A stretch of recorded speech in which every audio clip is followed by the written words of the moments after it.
Okay, this first technique is knife hand strike.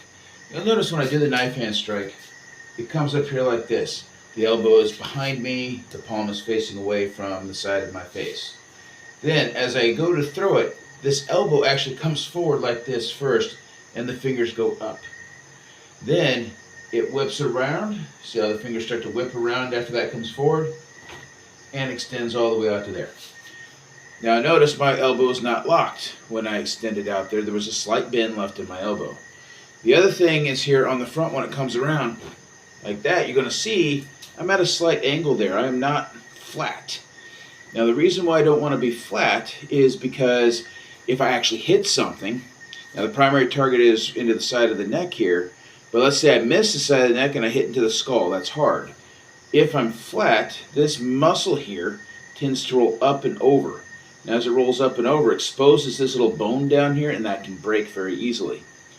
With the slight angle on it, if I hit something hard, this is going to roll down. And it's going to roll down if I hit something soft, but the idea is if I hit something hard that can break that bone, then this muscle rolls down and helps to protect that bone from breakage. The fingers should not be loose like this when you're throwing a knife hand strike. You need to have the fingers closed up on each other, which will help to protect the phalanges there from damage.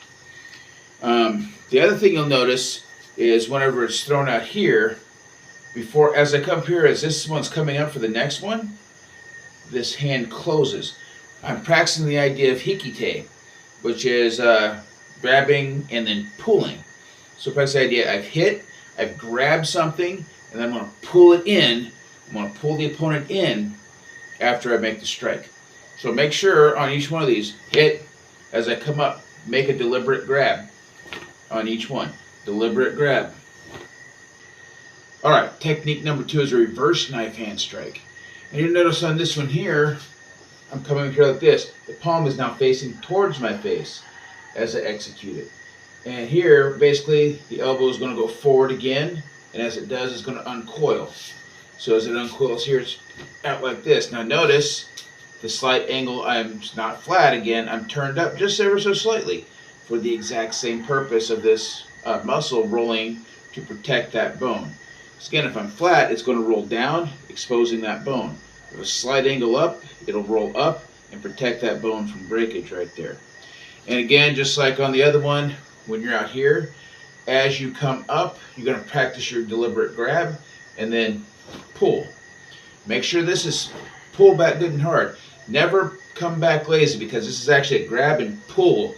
And if you're fighting someone and you need to pull them in, if this is untrained and your back muscles are weak and you don't have the velocity behind it, you're not going to be able to grab and pull someone in. So always practice good and hard on that pull in right there. The next technique is called a ridge hand. So the first two we're striking with this part here. This one we're striking with this area here. And I'll explain the striking surface here in a bit. But the way this technique is executed, so I'm getting ready to go through and do the next one here. Again, I'm going to do my grab, but notice this one doesn't come up like I did with the knife. It's going to come straight from the hip here. As I'm pulling, I'm throwing this elbow forward first. And then it uncoils like a spring, coming up, and then landing into the target there like that. So I do my grab, I throw the elbow forward first, and uncoil like a spring. So don't do like you see some people do. They'll sit there and they'll just go like this. Okay, we're not coming in a big circle. We're uncoiling a spring. Uncoil the spring. Now, the striking surface on here is this whole, so I can get the good lighting there, is this whole triangular section of the hand here. So this is the weapon you strike with.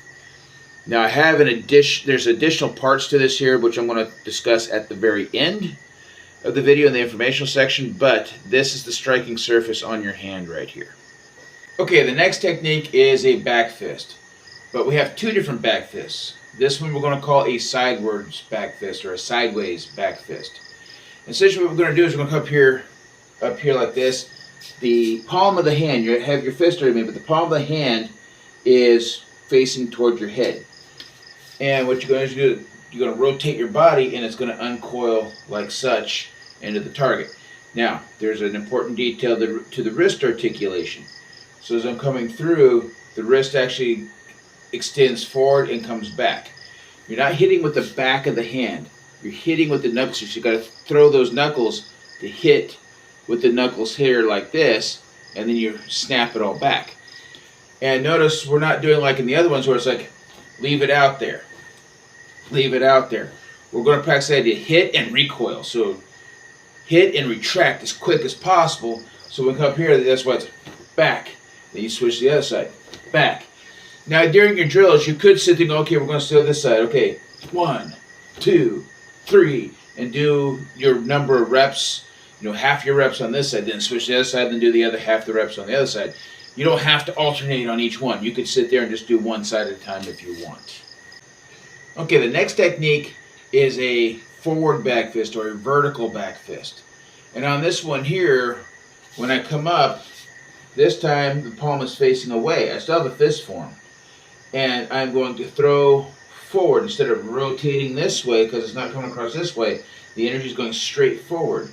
So as I come forward, I throw it forward, and you'll see it's turning over like this, and that same wrist articulation that was going to be on this one as well. So like such, and the wrist snaps back at the end of the hit.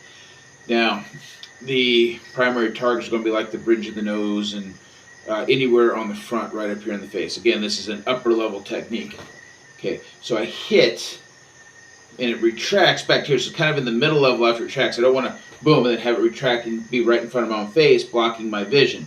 So even though I'm going to hit them in the face, it's going to retract back and lower down into here. Now notice in the first back fist, it's boom, right back to point of order. This one's going to be back to here. And same with the other one. Instead of going like, oh, do this one, now come up here, do this one. You could just sit there and go this one and just back. You could just sit there and do the one side at a time rather than alternating. Doesn't matter as long as you're practicing the drills. Mix up the way you do them. It's always good to mix them up the way you do them. Okay, some additional information on these. So when you're doing like your knife hand, your ridge hand, we want to be aware of the forearm as a striking surface.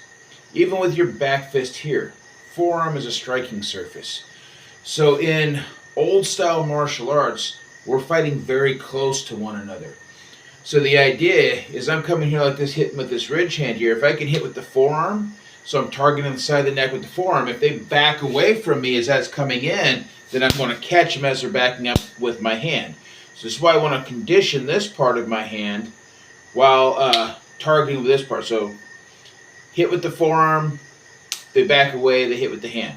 Now the idea, I hit with the forearm here, my hand is now behind their head, which then I can grab that and pull that in, doing that hikite. I'm not going to pull their hand down their hip.